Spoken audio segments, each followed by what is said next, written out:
In this video, we will cover Machine Run in Axacute. Machine Run allows you to record the tasks that are performed by your machines in the shop floor. The machine hours for each job order can be monitored through the production report in Axacute. To start a machine run, at the home page, click on the WIP button. Select Machine Run. Scan the barcode on your machine to input the machine ID. You can either start a machine run to capture your machine runtime for a job order, or you can select Start Downtime to capture the total downtime for the machine before it is up running again.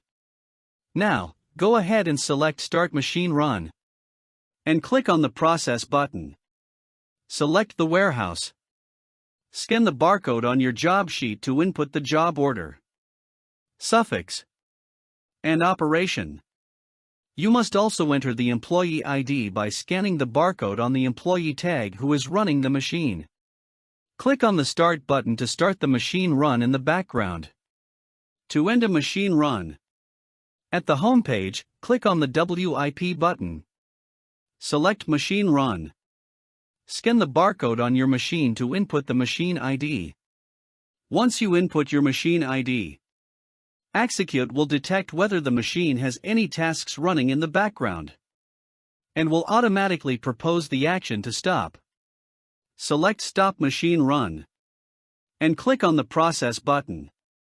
Scan the barcode on your employee tag to input the employee ID. You have the option to enter the completed quantity to move, and the scrap quantity.